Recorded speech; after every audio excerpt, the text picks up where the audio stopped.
Greetings, ladies and gentlemen, and welcome to another edition of Not Just the Locked On Padres podcast. That's right, we got another crossover here with the Locked On Diamondbacks podcast, hosted by Mr. Millard Thomas. Millard, say hi to the good people. Hi, good people. What's up? Exactly right, ladies and gentlemen. If that doesn't get you fired up, I don't know what will. Today, we're going to be talking about a bunch of all-star stuff, from the Derby to the all-star game. Millard has some spicy takes, as always, because Millard, for anyone who's listened to our crossovers before, he's the king of spice. I mean, let's just be real. He's the absolute king of spice. Everyone should be following him on Twitter, which, by the way, you can do, at CreatorThomas24. And for D-backs listeners, I'm at Javipeno, JAVIIPENO. Don't forget, also, today's episode is brought to you by BetOnline. Has you covered this season with more props, odds, and lines than ever before. BetOnline, where the game starts. Millard. Yes. Let's do it. Let's do it. Let's first quickly talk about very quickly, our two teams' members of the All-Star team, right? You've got Mr. Joe Mantiply, and then I've got Joe, the superior Joe, Musgrove, and Manny Machado. Now, let me ask you, did you feel like Mantiply, because this has been the thing that's been going around, did he get a spot and it was kind of, maybe should that have gone to Carlos Rodon? Should that have gone to some other guy? Maybe I can't think of another who's pretty good this year. Tommy Edman, I forgot if he made it, but like et cetera, et cetera. What do you think? I'm definitely off the Edman train. I know Sully also, we did our all-star roster. He had Edman. I mean, I look at his numbers. His OPS is like below 700. I don't know why you guys want him as an all-star. But that's just me, though. I like my guys to at least have a better OPS than that. But Mantiply, I mean, one big reason why he made the all-star game is just because he's our representative. He had to be there. The D-back had to step by to the all-star game. So Mantiply was the chosen guy, but he is the guy I would have chosen from this D-backs roster as well, because he's the superior Joe to Musgrove, because I don't think Joe Musgrove owns this record. I don't think there's any all-time record that Joe Musgrove owns like a Joe Mantiply, because Mantiply, before his walk that he gave up, a couple days ago, he had the longest streak of all time by a left-handed reliever of not allowing a walk in consecutive innings pitched. Longest streak of all time. Mantiply has been a beast this season. Now there are some questions about maybe should be Christian Walker going to the All-Star game with his 20 home runs. Ketel Marte, basically, if you take out the first month of the season, he's been like a 300, 900 OPS kind of a guy. Maybe put him. Zach Gallen, of course, he's been a beast. But no, Joe Mantiply, he's been consistently the best player from this D-backs team from start to finish, and he's the superior Joe among our two teams. And Musgrove has had a phenomenal season. I got him a couple games, so I'm not mad about Musgrove. Wow. I'm not going to lie. I didn't know that about Mantiply. Is that real? Yeah. I had no idea. I just thought that it was like good reliever and that's what the best that they have and whatnot. Okay. I mean, that's really cool. I honestly genuinely did not know that. I personally feel like I'm against the whole has to have a representative. I talked about this with Ben Kaspic on an episode previously, because I just think that you might reward teams that don't try sometimes, right? Like, do we need a representative from, the Kansas City Royals? Do we need one from some of these teams, the Oakland A's, right? I know that they have Frankie Montas and whatnot, but there's some teams where I'm like, this is your fault, and it's your fault of your ownership and organizational dysfunction. But that being said, I did not know that about Mantiply. So shouts to him. And Christian Walker, my boy, as you've seen, I wrote about him recently. And let me tell you, you're right about him not producing with runners in scoring position. It's definitely not his thing. I definitely double down on your take, though, that we should only the All-Star game. It should be entertainment purposes, but it's also like a legacy builder. Like, how many one-time or no-time All-Stars are there in the Hall of Fame? Like, there's like basically none, right? Like, you need All-Stars on your resume to eventually make the Hall of Fame. Like, the more All-Stars you have, the better player it probably shows. So I think we should just have the best players in the All-Star game. Now, you do want the best players to also be entertaining, because you do want it to be a fun product. But I don't, like you said, I don't need representatives from bad teams if they don't really have any good players. Like, there's honestly some teams in baseball where it's like, they you can make an All-Star, argument for someone, but are they actually playing at like an all-star level? Probably not. So I do think the game should just be a collection of the best talent, and not just, hey, this team needs somebody, so let's go get that representative from that team that no one even cares about anyway, because it's Major League Baseball, and if you're not good, you're probably not getting talked about in the national conversation. Yeah, I feel that. And I just think that overall, all-star stuff, there's always going to be snubs, right? Like it's funny because someone actually tweeted, a good buddy of mine, Daniel R. Epstein, on Twitter. He tweeted, just so everybody knows, that all-star you're complaining about, he'll make it after someone else has to be pulled out for an injury or something like that. Like, I feel like in the end, it's fun to complain about sometimes, and always that top tier snub, not like a say like a Tommy Edman, like we mentioned, right? Where it's like, okay, you can maybe or whatever, but like that Rodon and Ty France, right? Yeah. Those seem like those are the top two. They end up usually kind of making it. You know what I'm saying? Like, it's just one way or another, those guys end up making it in, even if it's not like the immediate. Because if someone has to pull out, for instance, Bryce Harper, he was in there. Yordan Alvarez, he was going to be in there. All these guys. And if I'm not mistaken, who's the other one that recently pulled out? I forgot who it was. They just got hurt. But anyway,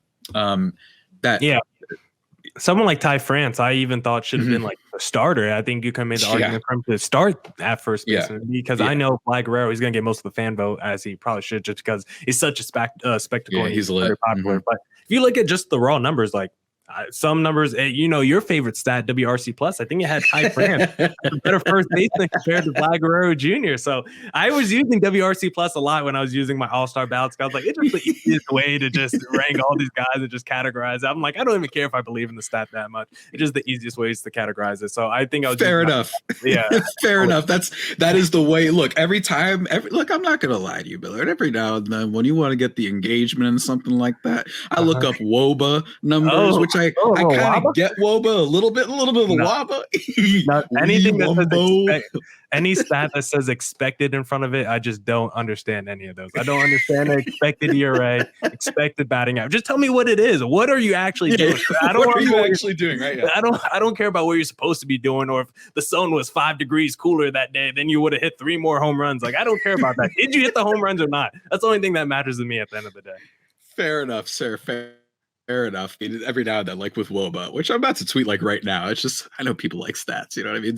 WOBA is useful. It certainly is. These stats can be useful, but I get what you're saying. And also, though, I also agree with what you're saying about just like, the entertainment factor. And for me, that's usually how I vote for my all-star is that I usually don't go homer with it. I don't just vote Padres or just vote whatever team, that you're supposed to root for. I try to, if it's a giant discrepancy, then I'm like, all right, this guy's been amazing. That's who I want to see in the All-Star game. But if it's like, okay, let's say Manny Machado versus Nolan Arenado, right? Mm-hmm. Let's just pretend that those stats, remove the name from them for a second, right? And just pretend that Arenado stats, which are a little bit worse, probably at least significant enough worse, you're like, yeah, but that guy's more cool. I'm totally, let's say it's Jazz Chisholm, right? Mm-hmm. Jazz Chisholm is one of the more fun players to watch in baseball. So I don't mind people who are like, it's an all-star game, right? Yeah, it's like Vlad versus Ty France. Yeah, exactly. That was, I don't know why I didn't just use that comparison in general. We already talked about it. Dang it. But anyway, that's kind of how I feel about it. And when you just kind of take into the fact that it's an exhibition game, it's just for fun. I will say maybe there's an argument to be made about like the contract incentives, if that was a case where it's like, maybe this might be costing guys money and whatnot, and we have these fan schmucks that once upon a time voted the entire Kansas City Royals roster into the starting spot. Throwback there. We're going to be talking about some throwback stuff about All-Star in just a minute, by the way. And the Padres first baseman, who must not be named. Of course, never be named on this podcast. Can't name him. Can't name the ground ball gremlin, as you all know. That, he probably made. How many All-Stars has he been to? He's made a couple in his day, huh? He's a vet. He's made a few. He probably made one in the contract year in which he played out of his mind, and then just he played out of his mind. And it wasn't even that year. It was like a down season for him. He made the All-Star game. I'm looking at it. I don't know. Yeah, it was the year before the contract year he made the All-Star game. So. Maybe it was a first half thing, because that happens sometimes, right? My boy Darvish last year. Yeah. I'd have to do some research real quick. Millard, can I ask you something? Oh, I already know what you're going to say. So let me cut you off, actually, Javi. Let me cut you off. I already know where you're going, because I actually want to ask you if we should bring the rule back where the All-Star game affects the World Series, because with the World Series, you get a championship ring. And do you know where the best place to get a ring is, Javi? Where would that be, sir? You got to go to BlueNile.com bluenile.com for the best fine jewelry, because whether you're ready to pop the question or you're celebrating a milestone moment, find jewelry as unique as her with the modern convenience of online shopping at bluenile.com. Blue Nile has simple online tools that let you choose the diamond shape, size, and clarity, as well as setting style. Blue Nile's bent jewelers will then handcraft her perfect engagement ring. Each ring is one of a kind. Looking for fine jewelry but having trouble choosing? Blue Nile had jewelry experts on hand 24/7, available via phone or chat to help you find a memorable gift at every budget. Make your moment sparkle with jewelry from BlueNile.com, and Locked On listeners get $50 off purchases of $500 or more. This podcast exclusive includes engagement. Use code Locked On. That's code Locked On. Plus, every order is insured, ships free, and arrives in discreet packaging that won't give away what's inside. Shop stress-free and find your forever piece. Go to BlueNile.com today. All right, Javi. I did want to ask you, though, real quick, because I asked this question to Ben Kaspick right before we hopped on this. And I know the rules sucked, Javi, but it was kind of fun because, the All-Star game, it doesn't really have much meaning. So should we bring back the World Series rule where whoever wins the World Series, whoever team, that league, they get home field advantage once we get to the World Series? I know it's not a good rule in practicality, but at least makes the All-Star game interesting, and it gets really wacky once you get to the biggest game of the season. Miller, the same way that people who idolize the Punisher and the Joker and some of these questionable, they idolize them, not like them as characters, but they idolize them. And they kind of miss the point, right? The toxic traits is what they usually say. The toxicity of people who do that. Maybe they have in their bio that they're, free thinker, or that they have, stuff like that. You know what I'm saying? They're woke? Is Joker woke? I didn't know the Punisher and Joker were woke people. We live in a society, right? But my toxic trait is that I absolutely think that we need to bring this back. I liked the All-Star game determining the World Series. Now, here's the thing. It is true, all of you nerds out there, right? Why are we having, the All-Star? I don't want to, impersonate nerds because I'm one of them too. I don't want to be mean today. But why should we have it that this is up to fan voting and all these things? And first of all, we just talked about how some of those guys who end up getting snubbed end up making the team anyway. That's just how this the cookie ends up crumbling, right? But for me, guys, we're all going to die someday. You know what I'm saying? You never know what's going to happen. And I think it adds a nice little layer. And don't get me wrong, it doesn't affect things. I wish we could find out a way to make the All-Star game maybe more fun for teams that are less competitive right now. But unfortunately, there's really no way you could do that. But, if you're a team that's contending, I think it makes it more fun that you have to really root for the other team and you have to really watch it. It at least gives baseball an identity, something unique that the other sports don't have, right? The Pro Bowl is an absolute wash. And the NBA All-Star game is, while it can be fun for a few minutes, if you've never watched it before, that's my take on the All-Star game. It's really fun when you watch it the first time. But then you're like, all right, nobody's playing defense here. What if in baseball, you're like, yeah, this thing matters? And some people might say, well, guys can get hurt. That is true, but in fairness, it is baseball, and it's a little bit different, and they do have reserves, and usually pitchers, they only go like one inning or something like that. So, and not to mention, if it does matter for the game, then them pitching well is like in their best interest, right? So I actually think that maybe it adds a little bit more, makes it more fun to the fans, and like I said, gives baseball its own thing that they can be proud of, right? There's not many cool different things that baseball has that like give it an up on other sports, even if people don't like this one. And also, as we've talked a lot before, and I've talked about on my podcast, baseball fans like to complain about everything, no matter what it is. We're going to talk about the home run derby soon. I remember people complaining about that. They're always complaining about something, and here's what's bad, here's what's this person on TV doesn't know this stat, right? Why don't you know what WOBA is, right? Like all these things, and they don't know all this, blah, blah, blah, blah, blah, blah. I like it when people who are different and fun are into the sport, and I like it when we have something that's just different for different sake sometimes, even if it sometimes a little weird, like the zombie runner and what have you. So I'm all for it.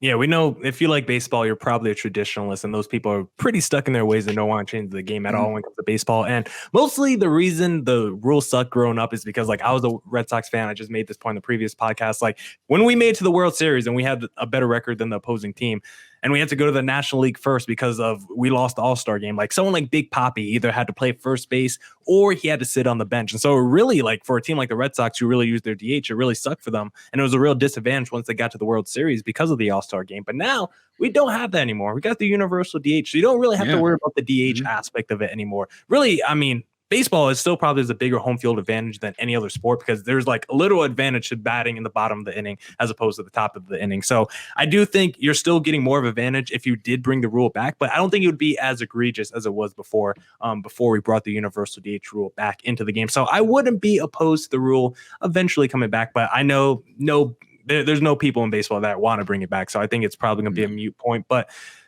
how about this, Javi? What if to make the All-Star game a little bit more spicy, a little bit more fun? Because I was telling you off air, it's boring to me. I don't even watch the MLB All-Star game. You could ask me. Yeah, whoa.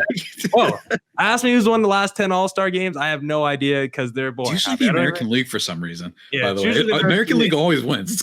It's kind of ridiculous. Yeah. And I want to know, like, because the games are usually not very high scoring. Like, if you get to 5 runs, you're probably going to win most of these All-Star games. Like, it's not a lot of runs usually historically. So I want to ask, like, should we just bring like aluminum bats into the game to make it more fun? Like, what should we do? Should we really actually use like maybe tennis balls instead of baseballs? Like, I'm just trying to see runs and offense, and that's all I want. I want to be there for entertainment. And there is a point where maybe it's too much. Like, you talked about the NBA All-Star game, like those final scores like 180 to 195, and like no one cares because it just lobs and dunks every time. So there needs to be a point where like maybe you combine the rule, but also bring in the aluminum bats and the tennis balls.